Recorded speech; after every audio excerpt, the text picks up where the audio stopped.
Hello पिला माने good morning. आज आमे पढ़िबा नेक्स्ट क्लास रे पढ़िथिले आमे आफ्रिका विषय रे। आज आमे पढ़िबा नॉर्थ अमेरिका विषय रे। आज तार पॉलिटिकल मैप पढ़िबा। तापरे नेक्स्ट क्लास रे पुनी नॉर्थ अमेरिका रो फिजिकल मैप पढ़िबा। ठीक अछि। देखंतु सर ऊपरे ऊपरे कोन अछि? ऊपरे अछि नॉर्थ। ऊपरकू नॉर्थ कुआ जाय कोन नॉर्थ। तलकू तलकू कोन कुआ जाय साउथ। ଆପଣ ଖାଇବା ପଟ ହାତ ଇଷ୍ଟ। ତାପରେ ଏପଟେ ବାମ ପଟ ହାତକୁ ୱେଷ୍ଟ। ଏଠି ଚାର ଭାଗରେ ବିଶ୍ୱକୁ ବ୍ୟବହାର ମାନେ ଭାଗ କରାଯାଇଛି। ଠିକ ଅଛି। ଉପରକୁ ନର୍ଥ ବା ଉତ୍ତର, ତଲକୁ ଦକ୍ଷିଣ ବା ସାଉଥ, ଆପଣ ଖାଇବା ହାତ ପଟକୁ ପୂର୍ବ ବା ଇଷ୍ଟ, ତାପରେ ଆପଣଙ୍କର ବାମ ହାତ ପଟକୁ ୱେଷ୍ଟ ବା ପଶ୍ଚିମ ଦିଗ। ଠିକ ଅଛି। ଚାଲନ୍ତୁ ଦେଖନ୍ତୁ 7ଟି ମହାଦେଶ ମୁଁ କହିଥିଲି 7ଟି ମହାଦେଶ ଅଛି ଆଉ 5ଟି ମହାସାଗର ଅଛି। ଆଜି ଆମେ ପଢିବା ଏଇ ନର୍ଥ ଆମେରିକା କୋଉଠି ଅଛି। ଦେଖନ୍ତୁ ଏଇ ନର୍ଥ ଆମେରିକା ବିଷୟରେ ତାର ଦେଶ ଗୁଡିକୁ ଆମେ ପଢିବା। କୋଉ କୋଉ ଦେଶ କୋଉଠି ଅଛି ଆମେ ଆଜି ଜାଣିବା। ଠିକ ଅଛି। ଏଇଟା ୟୁରୋପର ୱେଷ୍ଟ ସାଇଡ କୁ ଅଛି, ସେଥିପାଇଁ ୱେଷ୍ଟର୍ଣ୍ଣ କଣ୍ଟ୍ରି ବୋଲି କୁହାଯାଏ। ମାନେ ଆମ ଭାରତର ୱେଷ୍ଟ ଆଡକୁ ଅଛି, ସେଥିପାଇଁ ନର୍ଥ ଆମେରିକାକୁ ୱେଷ୍ଟର୍ଣ୍ଣ କଣ୍ଟ୍ରି କୁହାଯାଏ। ଯେପରି ୟୁରୋପକୁ ବି ମଧ୍ୟ ୱେଷ୍ଟ ସାଇଡରେ ଥିବାରୁ ୟାକୁ ୱେଷ୍ଟର୍ଣ୍ଣ କଣ୍ଟ୍ରି କୁହାଯାଏ। ଠିକ ଅଛି। ଚାଲନ୍ତୁ ଦେଖିବା। ଦେଖନ୍ତୁ ଆକ୍ଚୁଆଲି କଣ ହେଇଛି ନା ମାନେ ଉତ୍ତର ଆମେରିକାରେ ବଡ ବଡ 3ଟି ଦେଶ ମାତ୍ର ଅଛି। ବଡ ବଡ ଦେଶ କହିଲେ 3ଟି, ଆଉ ସବୁ ଛୋଟ ଛୋଟ ଦେଶ ଅଛି। ଠିକ ଅଛି। ଦେଖନ୍ତୁ କାନାଡା, ଏଇଟା ସବୁଠୁ ବଡ ଉତ୍ତର ଆମେରିକାର। ଉତ୍ତର ଆମେରିକା ମହାଦେଶର ସବୁଠୁ ବଡ ଦେଶ ଏଇଟା ହଉଛି କାନାଡା। ଏଇଟା ହଉଛି ଏଇ ଗ୍ରୀନ କଲର ଯେତିକି ଅଛି କାନାଡା। এই ব্লু কলর যেତିକି ଅଛି ଏଇଟା ହଉଛି united state of America. United ମାନେ ଏକାଠି ଥିବାର, ଷ୍ଟେଟ୍ସ ମାନେ ରାଜ୍ୟ।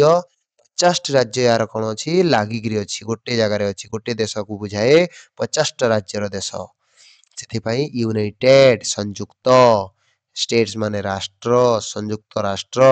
ଆମେରିକା ଦେଶରେ ଥିବାରୁ ୟାକୁ America, united states of America କୁହାଯାଏ। ସଂଯୁକ୍ତ ରାଷ୍ଟ୍ର, ଯୁକ୍ତ ରାଷ୍ଟ୍ର ଆମେରିକା। ଠିକ ଅଛି। ଆଚ୍ଛା ସାର୍ ଏଇଟା କଣ? ଏଇଟା ତ ବ୍ଲୁ କଲର ଦେଖାଯାଉଛି, ଏଇଟା କଣ ଆମେରିକାର ଗୋଟେ ପାର୍ଟ କି ଏଇଟା? ଏଇଟା ସାର୍ ହଉଛି ଆଲାସ୍କା। ଏଇଟା ପୂର୍ବରୁ କଣ ଥିଲା? ଏଇଟା ରୁଷିଆର ଗୋଟିଏ ପାର୍ଟ ଥିଲା। ରୁଷିଆ ଗଭର୍ଣମେଣ୍ଟ କଣ କରିଛି? ୟୁନାଇଟେଡ ଷ୍ଟେଟ କୁ ବିକ୍ରି କରିଦେଇଛି। ଠିକ ଅଛି। ଏଇଟା ଦେଖନ୍ତୁ, ଏଇଟା ଏଇଟା ଏଇଟା ହଉଛି କଣ? ୟୁନାଇଟେଡ ଷ୍ଟେଟ୍ସ ର ଗୋଟେ ପାର୍ଟ। ଏଇଟା ବେରିଂ ଷ୍ଟେଟ ଦେଇକିରି ଯୋଡି ହେଇଛି ରୁଷିଆ ସହିତ। ରୁଷିଆ ଆଉ ୟୁନାଇଟେଡ ଷ୍ଟେଟ ଅଫ ଆମେରିକା, ଏଇଟା ବେରିଂ ଷ୍ଟେଟ। ୟାକୁ ଷ୍ଟେଟ କୁହାଯାଏ। ମୁଁ ଷ୍ଟେଟ ବିଷୟରେ ବି ଆଣିବି ଭିଡିଓ। ଠିକ ଅଛି। ଆପଣ ମାନେ ଖାଲି ଦେଖି ଚାଲନ୍ତୁ ଆଉ ପଢି ଚାଲନ୍ତୁ ବାସ୍। ଏଇଟା ହଉଛି ବେରିଂ ଷ୍ଟ୍ରେଟ। ବେରିଂ ଷ୍ଟ୍ରେଟ ସହିତ ଯୋଡିଛି ୟୁନାଇଟେଡ ଷ୍ଟେଟ ଅଫ ଆମେରିକା ଏବଂ ରୁଷିଆ। ଠିକ ଅଛି। ଚାଲନ୍ତୁ ଏଇଟା ହେଲା କାନାଡା, ଏଇଟା ହଉଛି ରୁଷିଆ। ତାପରେ ଏଇଟା ପୁଣି ଗୋଟେ ଗ୍ରୀନ କଲର କଣ ସାର୍ ଲମ୍ବିଛି ସାପ ଲଞ୍ଜ ଭଳିଆ? ଏଇଟା ହଉଛି ଆଜ୍ଞା ମେକ୍ସିକୋ। କଣ? ମେକ୍ସିକୋ। ଏଇଟା ହଉଛି ମେକ୍ସିକୋ। ଏଇଟା ହଉଛି ମେକ୍ସିକୋ। ଏଇ 3ଟି କଣ୍ଟ୍ରିକୁ ଦର୍ଶାଇଥାଏ। ଆଚ୍ଛା ସାର୍ ଏଇ ଉପରେ ସାର୍ ଏଇଟା କଣ କଣ୍ଟ୍ରି ଫଣ୍ଟ୍ରି ନୁହଁ କି? ଏଇଟା ହଉଛି ଆଜ୍ଞା ଗ୍ରୀନଲାଣ୍ଡ। କଣ? ଗ୍ରୀନଲାଣ୍ଡ। ଏଇଟା ହଉଛି ଡେନମାର୍କର ଗୋଟେ ପାର୍ଟ। ଏଇଟା ଉତ୍ତର ଆମେରିକା କଣ୍ଟିନେଣ୍ଟରେ ଅଛି, ଲେକିନ ଏଇଟା ଉତ୍ତର ଆମେରିକାର ନୁହେଁ। ଏଇଟା ହଉଛି ଡେନମାର୍କର ଗୋଟେ ପାର୍ଟ। ଠିକ ଅଛି। ଅଛି ଗ୍ରୀନଲାଣ୍ଡ ଅଛି ଉତ୍ତର ଆମେରିକାରେ, ଉତ୍ତର ଆମେରିକା କଣ୍ଟିନେଣ୍ଟରେ, ନର୍ଥ ଆମେରିକା କଣ୍ଟିନେଣ୍ଟରେ, ଲେକିନ ଏଇଟା ହଉଛି ଡେନମାର୍କ ମାନେ ୟୁରୋପର ଗୋଟେ ପାର୍ଟ। ଚାଲନ୍ତୁ। ଆଚ୍ଛା ଏପଟେ ସାର୍ କଣ ଅଛି? ଏପଟେ ଏପଟେ କଣ ଅଛି ସାର୍? ଏପଟେ ଅଛି ଏସିଆ ବାଲା ଏରିଆ। ଠିକ ଅଛି। ଏପଟେ ଅଛି କ୍ୟାରେବିଆନ ସି। ଏଇଟା ଦେଖନ୍ତୁ, ଏଇଟା ହଉଛି କ୍ୟାରେବିଆନ ସି, ହ୍ୱାଇଟ କଲର ବାଲା। ୟାକୁ କୁହାଯାଏ କ୍ୟାରିବିଆନ ସି।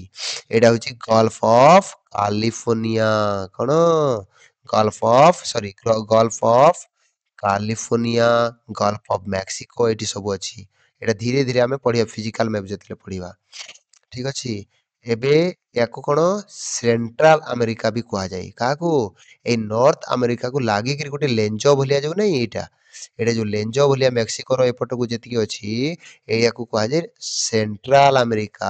ଆମେରିକାର ସେଣ୍ଟରରେ ଅଛି। କୋଉଠି ସେଣ୍ଟରରେ? ସେଇଟା ତ ଲାଷ୍ଟରେ ଅଛି। ନା ନା ନା ନା, ଏଇଟା ସେଣ୍ଟରରେ ଅଛି। କେମିତି? ତା ତଳେ ଅଛି ଦକ୍ଷିଣ ଆମେରିକା, ଉତ୍ତର ଆମେରିକା ଆଉ ଦକ୍ଷିଣ ଆମେରିକା, ନର୍ଥ ଆମେରିକା ଆଉ ସାଉଥ ଆମେରିକାର ମଝାମଝି ଅଛି କଣ? ଏଇ ସେଣ୍ଟ୍ରାଲ ଆମେରିକା। ଚାଲନ୍ତୁ ସେଣ୍ଟ୍ରାଲ ଆମେରିକା ବିଷୟରେ ଦେଖିଦବା। ଆମେ ମେକ୍ସିକୋ ପର୍ଯ୍ୟନ୍ତ ଯାଇଥିଲେ। ମେକ୍ସିକୋ, ସାର୍ ମୁଁ ଯଦି ମେକ୍ସିକୋରୁ ଜଷ୍ଟ ତଳକୁ ଆସିବି, ତାହେଲେ କୋଉ ଦେଶ ପଡିବ? ଗ୍ୱାଟେମାଲା। ଏଇଟା କଣ ସାର୍? ଗ୍ୱାଟେମାଲା। ଏଇଟା ହଉଛି ଗ୍ୱାଟେମାଲା। ଆଚ୍ଛା ସାର୍, ଗ୍ୱାଟେମାଲା ପାଖରେ ଯୋଉ ପିଙ୍କ କଲର ଗୋଟେ ଦେଶ ଲାଗିଛି, ଏହାକୁ କୁହାଯାଏ ବ୍ୟାଲିଜ ସହର, ସରି ବ୍ୟାଲିଜ କଣ୍ଟ୍ରି। କଣ ଏଇଟା? ବ୍ୟାଲିଜ କଣ୍ଟ୍ରି। ଆଚ୍ଛା ସାର୍, ବ୍ୟାଲିଜ କଣ୍ଟ୍ରି। ତାପରେ ସାର୍ କଣ ଅଛି? L Salvador. ଏଇଟା କଣ ଅଛି? L Salvador. ତାପରେ ସାର୍ କଣ ଅଛି? ହଣ୍ଡୁରାସ। ଏଇଟା ହଉଛି ହଣ୍ଡୁରାସ। ତାପରେ ଅଛି ନିକାରାଗୁଆ। ଏଟା ସବୁଠାରୁ ବଡ ରାଜ୍ୟ ହଉଛି, ବଡ ଦେଶ ହଉଛି ନିକାରାଗୁଆ, ସେଣ୍ଟ୍ରାଲ ଆମେରିକାର। ଠିକ ଅଛି। ତାପରେ ଏଇଟା ହଉଛି କୋଷ୍ଟାରିକା। ଏଇଟା କଣ? କୋଷ୍ଟାରିକା। ଏଇ ଯୋଉ ଲମ୍ବାଟା ସବୁଠୁ କଣ? ପାନାମା। ଏଇଟା ପାନାମା କେନାଲ ସହିତ ଯୋଡିଛି ଦକ୍ଷିଣ ଆଫ୍ରିକାକୁ। ଠିକ ଅଛି। ପାନାମା ଦେଶରେ ଏଇଠି ଅଛି, ଏଇଠି ଏଇଠି କଣ ଅଛି? ଏଠି ପାନାମା କେନାଲ ଅଛି। ଏ ପାନାମା କେନାଲରେ ଯୋଡିଛି କଣ? ଦକ୍ଷିଣ ଆଫ୍ରିକା। ଠିକ ଅଛି। ଆଚ୍ଛା, ଆଜି ଆମେ ଏତିକି ଦେଖିବା। ଏହା ସହିତ ଆହୁରି ଅଛି କଣ୍ଟ୍ରି। କଣ? ମାନେ କ୍ୟାରେବିଆନ ସି ରେ ସେଇ କଣ୍ଟ୍ରି ଗୁଡାକ ଅଛି, ତାକୁ କ୍ୟାରେବିଆନ କଣ୍ଟ୍ରି ବୋଲି କୁହାଯାଏ। ଉତ୍ତର ଆମେରିକାର ସେଇଟା ଏତେ ମାନେ ୱେଷ୍ଟଇଣ୍ଡିଜ ଯେପରି ଗୋଟେ କ୍ୟାରେବିଆନ କଣ୍ଟ୍ରି, ସେଇଭଳିଆ କଣ୍ଟ୍ରି ଅଛି। ସେମିତି ସେଟା ଇମ୍ପୋର୍ଟାଣ୍ଟ ନାହିଁ। ଏତିକି ଜାଣିଲେ ବହୁତ କିଛି। ଠିକ ଅଛି। ଆପଣମାନଙ୍କୁ ଅନୁରୋଧ, ଆପଣମାନେ କଣ କରିବେ? ଭିଡିଓକୁ ସବସ୍କ୍ରାଇବ କରିଦେବେ, ଲାଇକ୍ କରିଦେବେ ଆଉ ସେୟାର କରିଦେବେ। ଠିକ ଅଛି।